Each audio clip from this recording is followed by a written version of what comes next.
My girlfriend has a boy best friend who is her ride or die, but I can't help but feel like she's been riding him in a different way because of how easily she postponed our anniversary trip for a spontaneous concert invite with him. I, 28M, have been dating my girlfriend, Sarah, 26F, for just over a year now, and while I love her, there's one thing that's been eating at me since the very beginning: her relationship with her male best friend, Jake, 27M.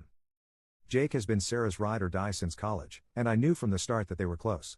But what I didn't realize was how much it would impact our relationship. I've always tried to be the chill, trusting boyfriend. I don't want to be the guy who's threatened by a platonic friendship. But, honestly, it's gotten to the point where I feel like I'm the third wheel in my own relationship. Jake and Sarah are practically inseparable. They hang out multiple times a week, dinners, movie nights, spontaneous late-night drives, and I'm usually not even invited. If I try to join, it's awkward, like I'm crashing their private joke-filled world that I'm not a part of. It stings, but I tried to let it go for the sake of keeping the peace. But then things started to cross a line. Jake texts her constantly, even when we're together on dates. It's not just casual stuff, either. He calls her babe and sweetheart, and when I brought this up to Sarah, she laughed and said it was just their thing and that it didn't mean anything. Apparently, they've been calling each other that for years. But to me, it feels like there's more to it. Who calls their best friend babe when they're in a relationship? Then there was the night I stayed over at her place and woke up at 2 a.m. to find Sarah on FaceTime with Jake. She was giggling like a schoolgirl, whispering so she wouldn't wake me. When I asked her about it the next morning, she brushed it off, saying Jake needed someone to talk to. But what about me? Am I just here as background noise while she stays emotionally tethered to this guy? The final straw came last weekend. Sarah and I had been planning a special weekend getaway for our 1-year anniversary, something we'd been looking forward to for months. But, out of nowhere, Jake invites her to a concert the same weekend. Sarah asked me if we could postpone our anniversary trip so she could go with Jake instead because it's a band they both absolutely love. I was floored. Our anniversary, something we'd been planning for months, could just be rescheduled for Jake? It was like I didn't even matter. I told her that this was too much and asked her to set some clear boundaries with Jake, like no more pet names, no more hanging out one-on-one all the time, and definitely no more prioritizing him over our relationship. She blew up at me, calling me controlling and insecure. She even said, "You knew Jake was part of my life when we started dating. Why are you trying to change me now?" Things got worse when Jake apparently told her that I was being toxic and trying to manipulate her. Sarah is siding with him, saying I'm overreacting and that nothing has ever happened between them. She's now furious with me for giving her an ultimatum when all I really asked for were some boundaries that would make me feel like I'm her boyfriend, not just a side character in her life with Jake. Now, Sarah's giving me the silent treatment, and I'm starting to feel like I've somehow become the villain in my own relationship. Am I losing my mind here? I'm not asking her to drop Jake completely, just to prioritize us and respect our relationship. But maybe I've been unreasonable. So, Reddit, am I a jerk for asking my girlfriend to set boundaries with her male best friend, or is this friendship way too close for comfort? Commenter, do everyone a favor and end this thing now. You will be doing Sarah a favor, she can have Jake. You will be doing Jake a favor, he can have Sarah. Most of all though, you will be doing yourself a huge favor because you can find someone who sees you as her ride or die and someone who is actually loyal to you because, after all, loyalty is the single most important factor in friendship, not being nice or liking the same things. Sarah does not believe she needs to be loyal to you. You know how I know? We can only truly know what we believe, versus what we think we believe, by watching how we act. He actions speak volumes. Commenter 2. Bro, she's in love with Jake, leave her. Hashtag holy fudging airball. Update 1. Hey Reddit, I'm back with an update, and let me just say, it didn't turn out how I expected at all. I first want to thank you all for the amazing support you all have given me. After reading over the comments and talking to some of you guys, I had made up my mind. I was done being second place in my own relationship, and I was ready to walk away. But what happened next surprised me. Saturday night Sarah came over to talk. I was prepared to have the breakup conversation, but before I could get a word in, she told me something unexpected. She had canceled the concert plans with Jake. She said that after our last conversation, she realized how serious I was, and it made her think about everything. She told me she had been selfish, that she had been taking our relationship for granted. She said she'd told Jake she couldn't go to the concert, and instead, she wanted to spend the weekend with me, no distractions, no third wheels, just us.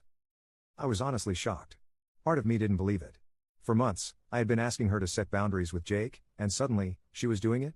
It felt surreal, like a last-minute effort to save something that was already broken. But she seemed sincere. She apologized, not just for the concert situation, but for all the time she had ignored my feelings, dismissed my concerns, and prioritized Jake over us. She admitted she had been blind to how much it hurt me and said she didn't want to lose me. It was emotional. She was crying, and I could see how much it scared her that I was about to walk away. For the first time in a long time, it felt like she was choosing me. But here's the thing, as much as I appreciated her apology, it didn't magically fix everything. I told her that while canceling the concert was a good step, it didn't erase all the hurt.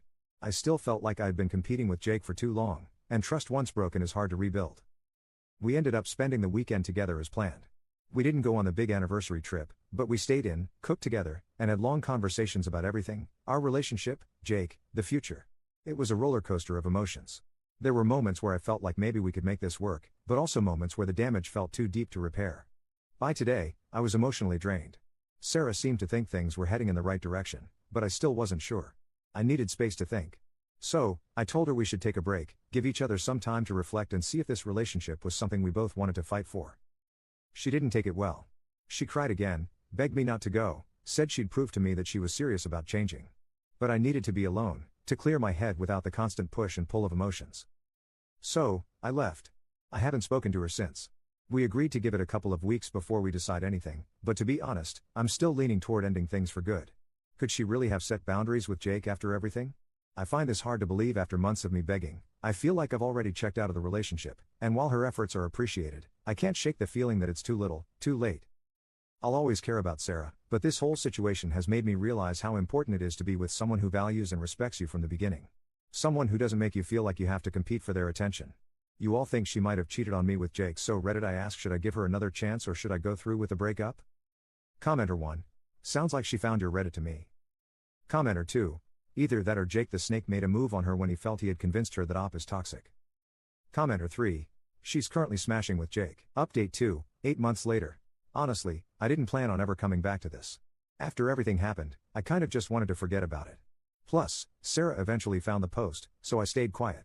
But at this point, I don't care who I piss off. I think I owe you guys the end of the story, plus a lot of you guys have been asking for an update, so here it is. So, after my last post, we decided to go on a break. We had no contact for 2 weeks, and those 2 weeks messed with my head more than I expected. I didn't know what she was doing, who she was talking to, or where things stood. Eventually, I reached out and told her I wanted to break up. I thought I was ready. She broke down. Cried. Begged. Told me she'd cut Jake off for good. Said she'd block him, delete him, whatever it took. She told me she couldn't imagine her life without me and just wanted one more chance. And like an idiot, I gave it to her. Because I still loved her. This was the second person in my life I could say I truly loved. I didn't want to start over with someone new when I'd known her for so long. She wasn't just my partner, she was my best friend. I didn't want to lose what we had. At first, things were okay. She was more present, we spent more time together, and she tried harder. But I wasn't the same. I had this weird feeling in my gut that I couldn't trust her, even if I pretended to. I just couldn't forget everything that happened. And I won't sit here and act like I was perfect either. When she was trying her hardest, I wasn't putting in the same effort. That hurt her. This went on for about 3 months. It started getting better, little by little. I thought we were making progress. I still wasn't all the way in, but I could finally say I saw a future with her. But the thing that really bothered? Jake. She did stay true to her word and unfollowed him when we first got back together. This was almost 4 months ago. But one day while I was at work, I was scrolling on Egg and saw that they had followed each other again. I asked her about it and she said it didn't mean anything, that they weren't talking. I let it go. Maybe I didn't want to know the truth. Fast forward a few weeks. We were at my place, and she had fallen asleep first. That's when I saw an Instagram notification. I couldn't open it, didn't know her password, and I wasn't about to try and scan her face while she slept. So, I ignored it. I couldn't sleep. I was restless. But I told myself I was overthinking, and I wanted to trust her. Fast forward another week. We went on vacation and were staying at a hotel. She asked me to grab something from the car, but the hotel room key was on her phone. So, she handed it to me. That's when my insecurities got the best of me, and I snooped while walking to the car. That's when I saw it. And honestly, I felt nauseous. DMs from Jake. Not just old ones. Recent. Some unanswered, but some she did reply to.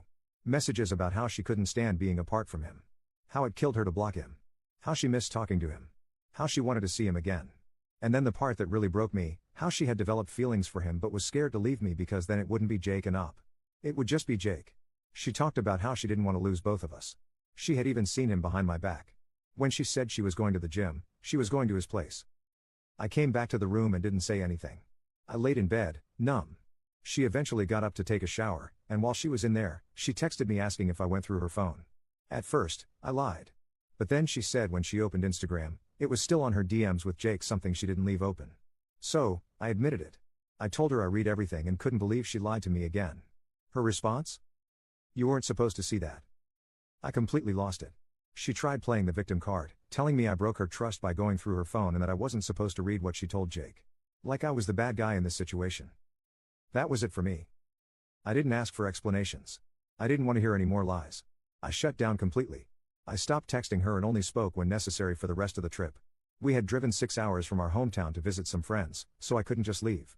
We acted normal in front of our friends until it was time to go. The 6-hour drive home? Complete silence. I drove most of the way and didn't say a word. When I dropped her off at her place, she tried to talk to me, even tried to kiss me goodbye. I pushed her away and asked her to get out of the car. Later that night, I texted her that I was done. I didn't want to talk anymore. She tried to explain, but at that point, there was nothing left to say. I gave her so many chances and she still chose to lie. Again, I don't know if anything intimate happened between them, and at this point I don't care anymore. What I do know is I spent too long being second in a relationship where I should have been enough. So yeah, I'm single now. It hurts, obviously. But for the first time in a long time, I feel like I can finally breathe again. Thanks to everyone who gave it to me straight in the comments all those months ago, but also to those who told me to give her another chance. It hurt, but I grew and matured from this. Commenter 1. You dodged a bullet. Someone who lies that repeatedly and then tries to gaslight you for catching them. You weren't supposed to see that, was never going to change. You wasted way too much energy on someone who was never fully yours to begin with. Commenter 2. Honestly, I feel for you, man. That gut feeling never lies. You gave her another chance and really tried, but she kept that connection behind your back. That's not love, that's emotional betrayal.